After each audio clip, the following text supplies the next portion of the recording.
Wala na yata ang bunga eh. Sino naman kayo nakapanguha din eh. Aba ay pati panungkit iniwala na eh. Alo ko ng mga taong yan.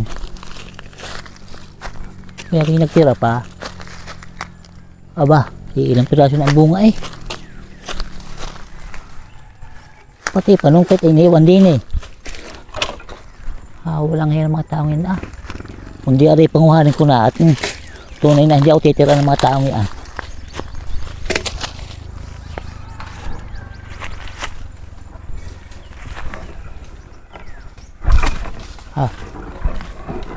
Ayan.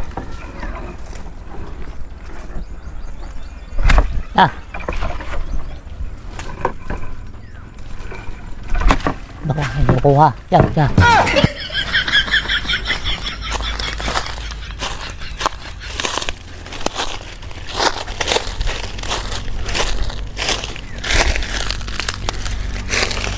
Bango pa.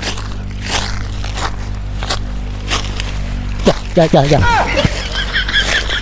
Ayot nang walang tagalimot. Suko nang inangin ah.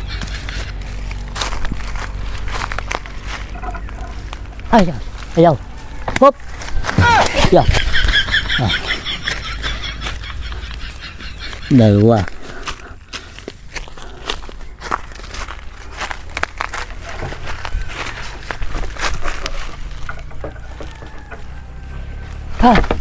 Takot tayo. Kukuha nang yan.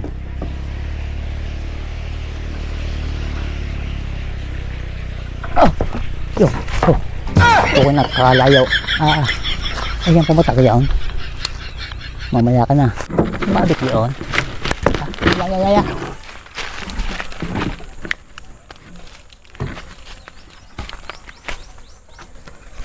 Yung bawa siya kagaling. Nagkalambili ng kambingan tatay. Ay siya.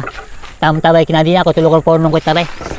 Ala, ayokong tumulong sa inyo. Lagi nang ako ang taga sungkit. Tumakay ng lilimot. Bago sisirahin nila ang damit ko. Pinahirapan niya. Ayoko. Ala hindi nga. Ako na nga taga-sukwet. Ikaw taga-limot. Kung kinireklamo. Dali, tulang makatulong pa nung kwet din eh. Dali. Sige, sungkit kayo. Ay, lilimutin mo ha. Oo. Ya.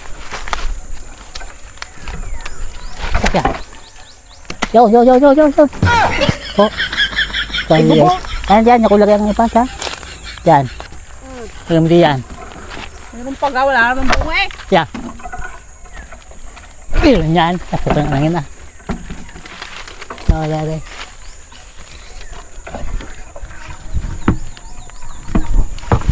Yan. Kaya. Kukuha lang angin ah. Kung may kutipay naman eh. Tama na. Ya. Kukuha lang angin ah. Ayaw eh. Sumabit ba ang panungkot na ito? Sumabit ba ang puno? Tuboy. Tanggal mo yung sabit sa puno ng tikin. At sumabit. Tuboy. Sumabit. Sumabit. Tanggal mo yung sabit sa puno ng tikin. Sumabit. Ya. Pwede ay tatanggalin. Boy. Tuboy. Sabit sila ba yan? Uy. Tanggal sabit. Ay nabagtig. Kung ang tumboy. Kaya ang pala nasabi na diyan eh. Kung ginagawa mo diyan? Text na yan.